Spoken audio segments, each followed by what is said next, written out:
Vou comentar mais um vídeo do Paulo Giraldelli onde ele se refere a Mises e aos anarcocapitalistas. E no vídeo dele ele critica um texto do Instituto Mises, onde ele diz que o texto estava errado, porque o texto dizia que a mais-valia era baseada no trabalho, enquanto que o Marx defenderia que o valor do produto é devido à força de trabalho e não ao trabalho. Aí ele tenta explicar essa distinção. E eu não quero entrar no mérito de discutir texto do Instituto Mises, porque eu não estou aqui para defender texto, eu não estou aqui para defender um site específico, nem um autor específico, mas sim para debater o conteúdo. Então vou debater o conteúdo do que o Paulo Giraldelli falou, que aliás eu amo vídeos sobre conteúdo, que nisso eu vou até elogiar o Paulo Giraldelli, que é um dos únicos canais de esquerda hoje que debatem o conteúdo, quer eu concorde com ele ou não, ao contrário de canais que só falam sobre polêmica, que só defendem um lado e atacam o outro continuamente, não importa em que situação. E dizem absolutamente nada sobre conteúdo. Aqui nesse canal eu falo sobre polêmicas? Falo, mas eu falo como um meio de passar conteúdo. E não transformo isso no próprio conteúdo. Então é importante saber diferenciar as duas coisas. A gente tem que surfar em polêmicas? Sim. A gente tem que transformar a polêmica no conteúdo central? Não. A gente usa a polêmica para passar um conteúdo mais relevante. Então o Giraldelli disse o seguinte, que a mais-valia para Marx não depende do trabalho em si, mas depende do trabalho combinado à tecnologia, que faz com que esse trabalho produza mais. Então acontece que uma coisa óbvia, uma coisa que eu acho que todo mundo vai concordar, que todo anarcocapitalista ou economista austríaco vai concordar com isso, que um trabalhador exercendo meramente o seu trabalho vai produzir menos do que se ele combinar o seu trabalho com o uso de máquinas, com o uso de meios de produção e até com a administração feita pelo proprietário desses meios de produção. E é por isso que o trabalhador produz mais. Agora, só levantando um questionamento, será que os marxistas, será que o Paulo Giraldelli, como marxista, reconhecendo que meios de produção e os empregos gerados pelo proprietário de meios de produção aumentaram o valor do trabalho do proletário, e por isso mesmo que ele escolhe ter esse emprego com esse salário, considerando isso, por que vocês chamam de exploração, já que agora as condições de vida de um trabalhador com emprego estão melhores do que antes sem emprego. Então a vida dele melhorou. É importante a gente já ter isso em mente desde que a gente começa a analisar essa relação entre o proprietário de meio de produção e os empregados. A vida do empregado melhorou. Antes ele estava morrendo de infecção, ele estava morrendo de fome, ele estava morrendo na infância, ele estava morrendo de doença. Agora ele está numa fábrica, trabalhando muito? Sim, mas agora ele está vivo trabalhando, antes ele estava morto. Essa que é a diferença. Ele não estava antes numa vida luxuosa, maravilhosa, e agora foi colocado à força dentro da fábrica e obrigado a trabalhar. Não. E o Paulo Giraldelli sabe disso, reconhece isso, ele tem inteligência. Então ele reconhece que mais-valia não é um roubo, não é uma coisa ilegal, como muitos esquerdistas dizem. É uma coisa dentro do contrato, é apenas o valor gerado pelo trabalho do proletário mais os meios de produção, mais a tecnologia que foi colocada ali de graça para ele já entrou no emprego com aquilo tudo pronto.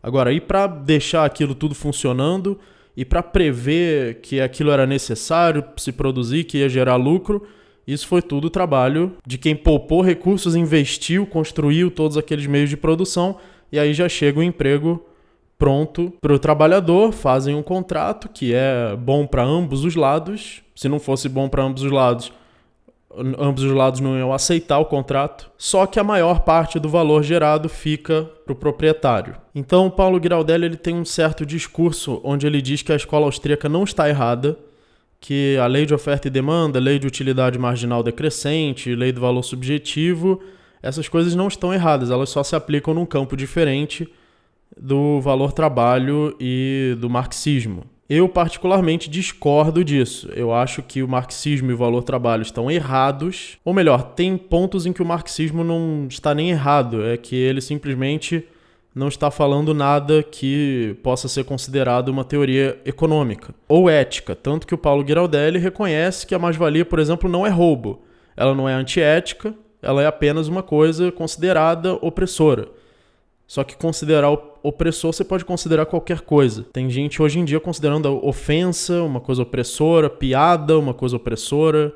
Então, absolutamente qualquer coisa pode ser considerada opressão. Mas se a gente está discutindo economia e ética, a gente está discutindo isso é legítimo, isso é juridicamente válido ou não, ou isso é economicamente eficiente ou ineficiente, aí é outra discussão. Inclusive, eu queria perguntar isso para o Paulo Giraldelli. Eu queria perguntar o que Marx tem a dizer sobre a eficiência da economia ou sobre a ética, sobre o que é juridicamente legítimo ou não. Ele tem uma teoria objetiva sobre isso? E a resposta é não. O próprio Paulo Giraldelli reconhece que Marx não tem uma teoria do que é comunismo. Ou seja, ele não pega um sistema e diz assim, eu defendo esse sistema. Ele tem frases que são vagas, que são utópicas, ou que são simplesmente juízo de valor, de achar que uma coisa é opressão e acabou. Só que a maioria das pessoas que segue Marx, ou praticamente todas, elas defendem medidas jurídicas. Elas defendem que o Estado, o monopólio da força, impõe a sua força para impor certas medidas.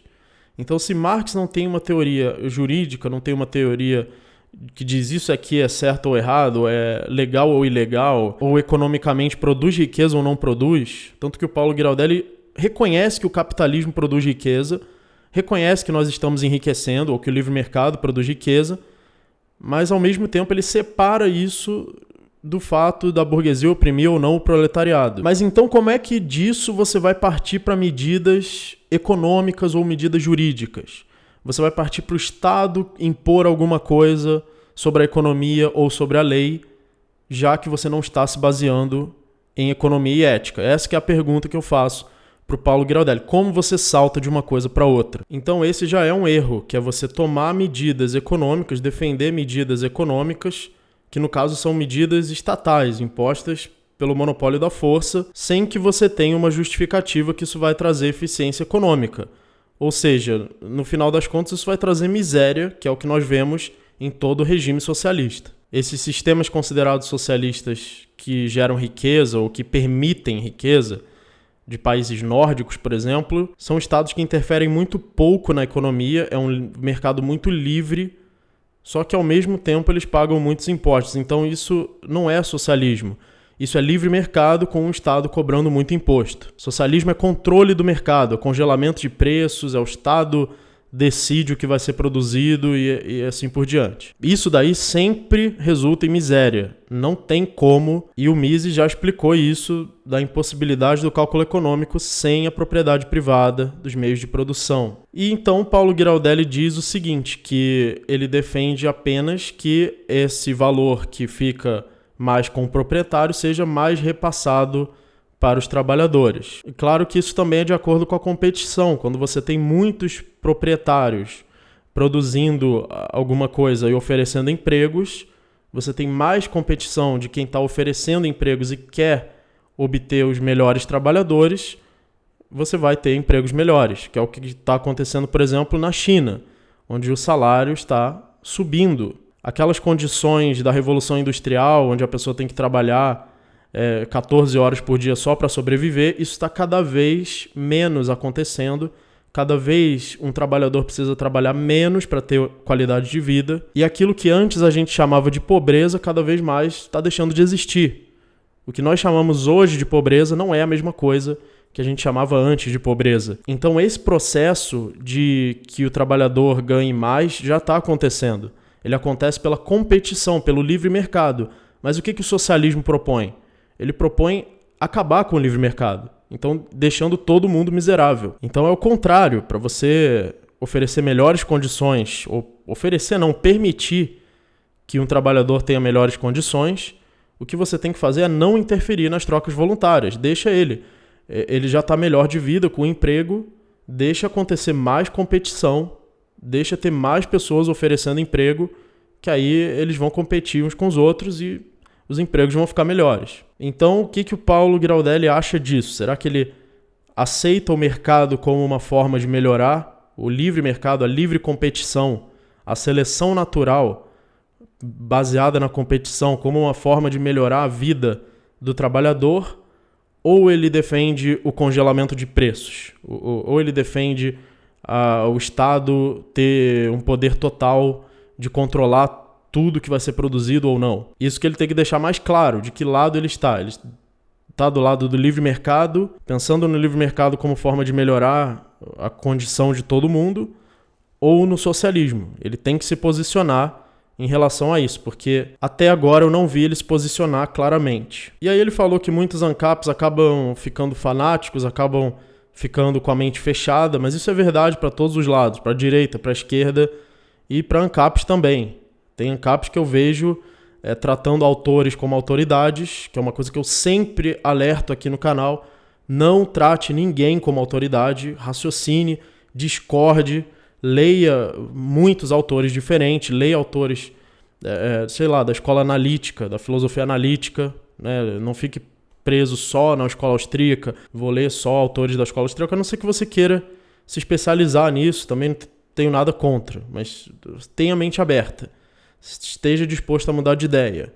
Baseie tudo que você afirma em argumentos, justifique tudo com argumentos. Se você perceber algum erro nos argumentos, mude a sua ideia. Mudar de ideia é um mérito, é um sinal de que você raciocina e não alguma coisa para se envergonhar. Então nisso eu concordo com o Paulo Giraldelli, não é uma questão de eu ser libertário ou ele ser de esquerda. Isso é uma verdade, você pode levar qualquer tipo de teoria como um fanatismo. Então não faça isso, use o método racional. Então é isso que eu tenho a dizer por enquanto. Eu espero que o Paulo Giraldelli continue se referindo à escola austríaca ou ao libertarianismo, ou até mesmo que ele explique melhor o conteúdo do que ele defende, o conteúdo do marxismo, o conteúdo do socialismo, se ele defende socialismo, ou se não, qual sistema que ele defende, para a gente poder continuar debatendo e analisando essas ideias por um ponto de vista racional. Então, não se esqueçam de se inscrever no canal, apoiem o canal pelos links na descrição.